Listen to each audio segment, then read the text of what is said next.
Hello, ladies and gentlemen. Kava here, coming at you from San Diego, California. Still out here weathering the storm, weathering the COVID panic pandemic. Um, it looked like things were getting better there for a minute, and as of today, we're kind of sliding back into the chaos of what seemed like a historical short experience, but it's kind of continuing to go. Anyways, didn't bring you here today to talk about that, but to do a kava review of a new kava from Kava Mama, which I'm really excited to try.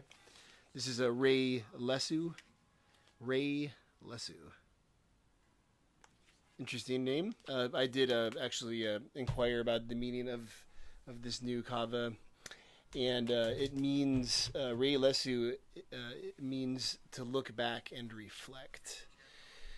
So that's pretty cool. Looking back, reflecting, kind of getting your thoughts together, getting your mind stable.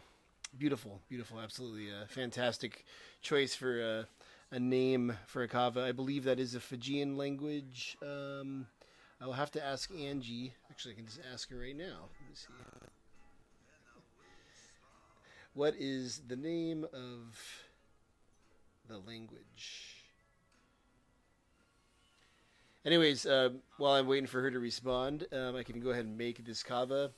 Um, this is a pretty good sized bag, and I'm gonna make a few spoonfuls, giant heaping spoonfuls, and come back and do the flavor review. Bula. All right, so welcome back to the review. Although, as the viewer, there was no leaving and coming back. There was just a seamless transition. Not necessary, Kavasur. Unnecessary comment. All right, so I have made this kava. There it is. It's a nice, like, kind of milky cocoa color. Like somebody made some milk chocolate and put a lot of milk in it. Really nice light brown color to it. I made it nice and strong, so it should be delish, if you know what I mean. Oh, by the way, Rai Lesu, which means looking back or mindfulness or gathering your thoughts, um, uh, is a word in the Fijian language. There is only one major language in the Fijian family, and that's Fijian. So it's just mainstream Fijian. Um, the reason why I wanted to get a clarification on that is a lot of the countries where I've worked in the past, like Ghana, like Ethiopia, like South Sudan, Madagascar. Well, not Madagascar actually, Malawi. They all have like tons of languages. Like in Ghana, for example, it's the size of Oregon, the state of Oregon. It's the same geographical size, but it has over 65 languages. So just think about that. 25 million people that speak 65 different languages. Pretty cool. I've always thought that was neat. Papua New Guinea, which is in the area, in the neighborhood of Fiji, they have something like 300 languages and a very small population.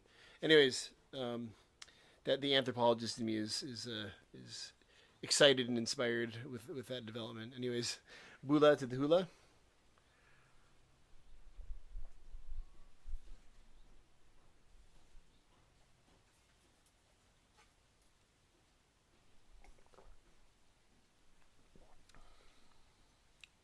Mm, mm, mm, mm.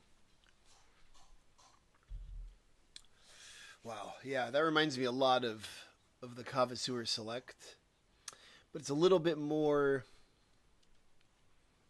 heavier on the bodies, a little bit heavier. Some good stuff, folks. The body's a little bit heavier. It's got like a little bit of a peppery kind of thing in the background going on, like some kind of black pepper. Um, Really good. Tastes like a winner for sure. Um, The Kava Select variety is like really clean and smooth, and it's a good weekday kava. This feels like it's gonna be more of like a Friday afternoon kava, which thankfully it is a Friday afternoon. I'm already getting the nice washover effect. As the kava lactones are distributed throughout my bloodstream as they work their way through my arteries into my organs, to my heart, to my brain, and finally to my soul. I'm gonna let these guys dance with my neurons. Neurons? Dance with my neural pathways, synapses, and so far they're dancing a beautiful dance. Wow, yeah, it's really pleasant. Let's see where it goes from here. I'm gonna continue to drink this stuff. I'll come back after about 20 minutes so that I can let you know like kind of give you the full scoop. Bula.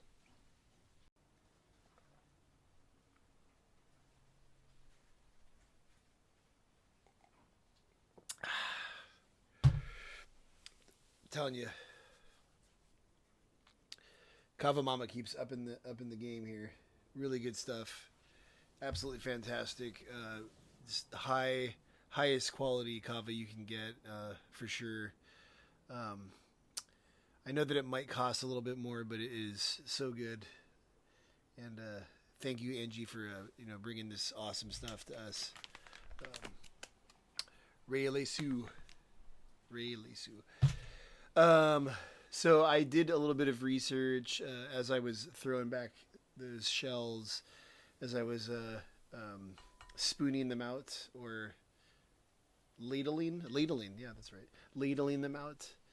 I surfed the interwebs.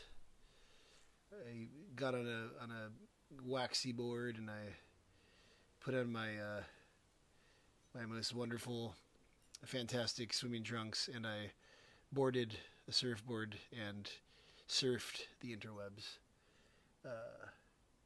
in my mind. So yeah, what such a weird poetic abstraction. Anyways, I did some more research on this language issue, and the name of the language, as it's known to by Fijians, is Aideke. Aideke. Aideke. And let me spell that out for you, because it's kind of cool how it's spelled. It's Itaukei.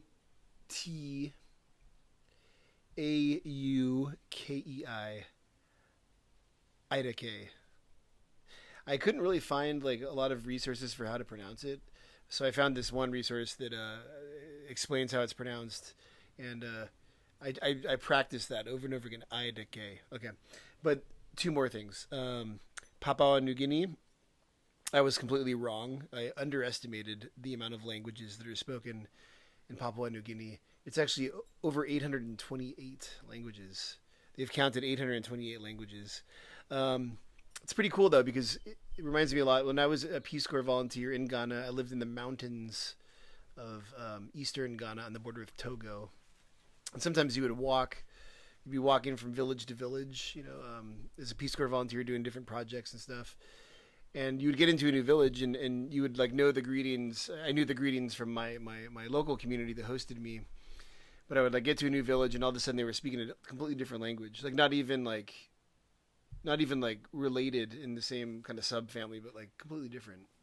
And I've heard that that's how Papua New Guinea is. Like you go from like mountain to mountain, valley to valley, and there's all this diversity and all these kind of new languages unfolding as you traverse the landscape. And then the third thing that I wanted to say about languages was that the reason that I mentioned Madagascar before, but then I said no, never mind, is because I worked in Madagascar. I've been there a few times. They only really speak like kind of one main language called Malagasy, as an indigenous language. They also speak French, but that's a colonial language, complicated. Don't want to kind of say that that's a language there when it's not a language from there. But yeah, they speak Malagasy, and that's my lecture or my lesson on languages today. I hope you've enjoyed that lesson.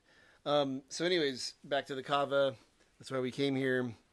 Full circle. Rai Lesu from Kava Mama. Go to her website, kavamamastore.com. Try this stuff out. It's gonna blow your mind. If you liked the Kava Sewer Select, if you liked anything else on her site that she sells, I know she has a few different kavas, then you're gonna love this. She's been really excited to share this with everyone. She's been talking to me about it for a while. I'm glad that I finally got some. Really, really happy with it. I'm gonna keep drinking this stuff. I'm gonna make another bowl. I've invited a friend over. I'm gonna drink it with my friend, old friend from like when I was a little kid, who actually I was able to turn on to kava successfully, which is actually a pretty big accomplishment. It's hard to turn people on to kava. Anyways, I'm a little talkative today, so I think I should probably throw in the towel here, pull the plug, so to speak, and let you all dip your shells into your tanoas and get on with it. Bula to the hula. Until next time, Kava Sewer out.